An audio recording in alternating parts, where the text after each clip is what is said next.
Et les islamistes, c'est bon, clair, je ne suis pas en odeur de sainteté dans leur. En revanche, au niveau de la population, je commence à représenter quelque chose, notamment dans certaines régions. Par exemple, la Kabylie qui est toute une région qui est traditionnellement révoltée contre le régime, qui est dans une démarche de revendication culturelle, pas indépendantiste mais autonomiste. Et donc qui ont trouvé en moi, surtout que je suis moi-même proche de cette région, j'habite cette région. Et donc je suis un peu devenu leur ambassadeur et ils apprécient ce que je fais, ce que je dis. Voilà, mon petit combat pour la démocratie, pour la liberté, pour la laïcité, ils aiment ça. Et ça, voilà, des choses se cristallisent autour de mon nom. C'est que, par exemple, j'ai été approché par beaucoup d'organisations autonomistes et même indépendantistes de cette région pour... je les aide autant que je peux. Il y a la famille berbère. Elle est majoritaire dans tout le Maghreb, on va dire. L'Algérie surtout, le Maroc, les Canaries. Ça, c'est le foyer traditionnel des Berbères. Et chez les Berbères, il y a plusieurs troncs. Il y a évidemment les Kabyles, il y a les Rifins. Moi, je suis d'origine rifane, c'est les Berbères du nord du Maroc. Alors, il y a les Berbères du sud du Maroc, qui sont différents. Alors en Algérie, il y a les Kabyles qui sont en Kabylie, dans cette région. Il y a les Mozabites qui sont au sud, qui sont en révolte en ce moment, et durement réprimés par la police. Il y a les Chaouis, c'est tout l'est et le sud-est algérien. Il y a les Chleux, c'est l'ouest, sud-ouest de l'Algérie. Donc ils sont majoritaires. Les Arabes représentent, alors officiellement ils seraient majoritaires. Mais la réalité historique, ils sont une petite poignée, quelques millions sur les 30 ou 40 millions que nous sommes. Mais ils ont le pouvoir. Ils l'ont toujours eu. C'est depuis que ces régions du monde ont été islamisées et conquises par les armées arabes, c'est eux qui sont au pouvoir. Il y a eu des petites dynasties berbères comme ça, mais c'était pas... Voilà. Donc, alors, chez les berbères, quels qu'ils soient, je représente maintenant une figure, mais moi je ne veux pas aller jusque-là. Moi je me veux être un intellectuel horizontal. Je ne veux pas exclure les Arabes, ils sont algériens. Voilà, ni les juifs, ni les chrétiens. Donc je veux bien les représenter, les aider, ce que je fais autant que possible. Mais sans être l'homme d'un clan ou d'une fratrie, ou d'une... Ça c'est trop dangereux pour moi, je ne veux pas. Mais c'est très difficile. Moi je suis perçu en Algérie comme étant contre l'islam et contre les Arabes. C'est pas vrai. Moi, les gens, ils sont ce qu'ils sont, ça m'est égal. Ils veulent être chrétiens, musulmans, athées, ce qu'ils veulent, c'est leur affaire. Ça ne me concerne pas. Quant à chercher l'identité de l'un ou de l'autre, moi, ça ne m'intéresse pas. Il est kabyle, berbère, arabe. Pour moi, c'est un Algérien. Ce sur quoi on peut s'entendre, c'est une aspiration démocratique, une aspiration à la paix.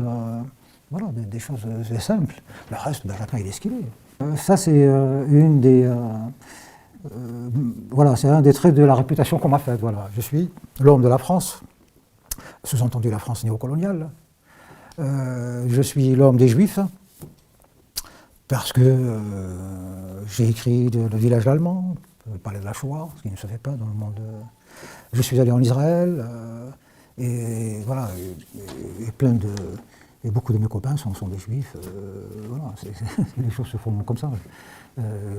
Voilà, et donc, mais c'est juste une façon pour me dézinguer, hein, voilà, parce que dans la population, on s'apprend ça. Parce qu'on ne dit pas c'est l'ami d'Israël, c'est l'ami des sionistes. Le sionisme étant une démarche coloniale, brutale, on vient tuer les Palestiniens pour prendre leur territoire. Alors, Israéliens, je suis l'ami des Israéliens, bien sûr. Je suis aussi l'ami des Tunisiens, des Américains, des Inuits. Et voilà. Et donc, c'est des termes qui sont très connotés dans ces espaces-là. C'est vous qui êtes les précurseurs de ce genre de peine et de l'application des sanctions concernant aujourd'hui. Cet homme qui vient nous dire que une partie de l'Algérie appartient au Maroc. Moi, je me dis peut-être qu'à 75 ans, il commence à devenir sénile. Et il oublie l'Algérie, dans laquelle il a vécu et dans laquelle il vit jusqu'à aujourd'hui.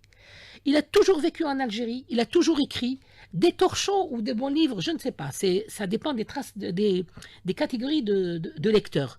Mais moi, pour moi, ma qualité d'avocat me permet de dire qu'il n'a jamais été inquiété pour des propos que nous avons jugé futile en Algérie. Mais là, c'est autre chose. L'atteinte à l'intégrité du territoire national, c'est ce qu'il y a de plus grave. C'est un crime que nul ne peut pardonner. Aujourd'hui, cet homme est devant des juridictions algériennes. Il va répondre de ses faits.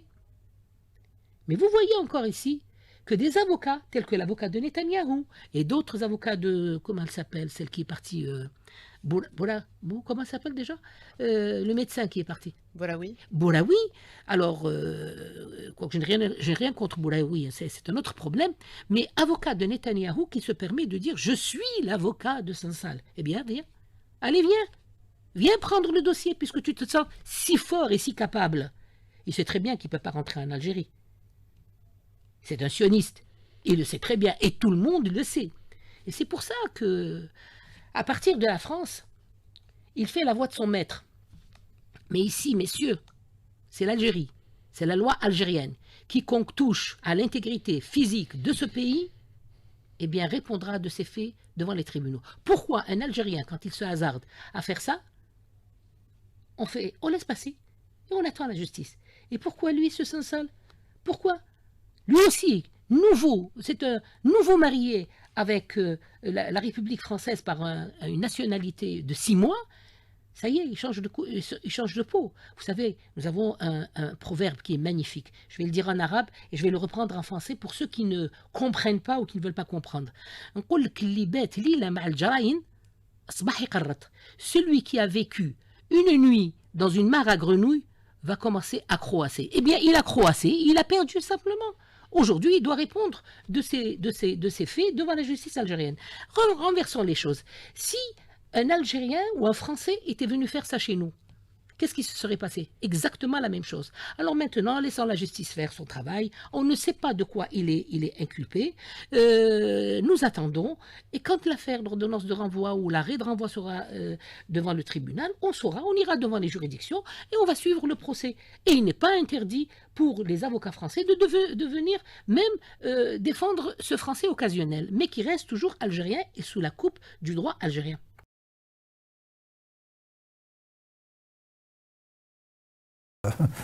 Voilà, c'est pas... J'ai écrit Gouverner au nom d'Allah. C'était l'évolution de l'islam et de l'islamisme. C'est l'histoire et le présent. Et j'ai voulu aussi parler de l'avenir, de ce qui moi me paraît être un avenir possible. Comment l'islam et l'islamisme vont évoluer dans les pays musulmans, mais pas seulement, puisque maintenant l'islam et l'islamisme évoluent aussi dans des milieux qui ne sont pas les leurs. Ils évoluent en Occident, aux États-Unis, dans les pays baltiques, nordiques, etc., etc. Donc, ils évoluent de manière très différente. Dans le monde musulman, bon, c'est leur terreau naturel, donc ils récupèrent aussi les traditions, parce que dans toute religion, il y a au moins 50% de traditions. Et en revanche, l'islam et l'islamisme qui se développent en Occident, ils récupèrent d'autres traditions, qui sont judéo-chrétiennes, qui sont laïques, qui sont athées, qui sont matérialistes. Et donc on ne sait pas comment ça va... Et bon, voilà. Mais moi j'imagine que l'islamisme va conquérir le monde. Ça me paraît presque certain. Et donc je dis aux gens, pour ceux qui... voilà. Moi, je pense ça. Si vous le pensez, vous aussi, et si vous aimez ça, allons-y, il n'y a pas de souci. Mais si vous n'aimez pas, il est temps de commencer à prendre des précautions. Peut-être même est-il trop tard. Bon, c'est tout ce que je dis dans ce livre. L'islam, par essence, est évangéliste. Il avance, c'est la prédication. Et l'esprit de la conquête, c'est la nature même. Et l'islamisme l'est de manière plus déterminée encore, puisque si l'islam ne recourt plus à la conquête par les armes, comme il l'a fait quand il est apparu au 8e siècle, il le fait par la prédication, la conversion, de manière civile. Mais l'islamisme, lui, entend le faire de manière radicale. C'est-à-dire, c'est pas seulement vous convertir. C'est-à-dire que si vous ne vous convertissez pas, je vous tue. Voilà. Et c'est une vision planétaire. Alors que les musulmans sont toujours sur ce schéma de ce principe du prophète qui dit, en s'adressant à des gens qui refusaient l'islamisation, et il a tiré un trait au sol et dit ceci est votre religion et celle-là est la mienne. Voilà, donc tu fais ce que tu veux, je fais ce que je veux. Mais les islamistes ne sont pas dans ce schéma. Et ils montrent, sur ces 30-40 dernières années, ils ont montré une efficacité redoutable. Il y a 30 ans, le mot islamisme était inconnu. Aujourd'hui, on en parle là-bas, au pôle Nord, sur la banquise. C'est connu du monde entier. Et ils sont partout.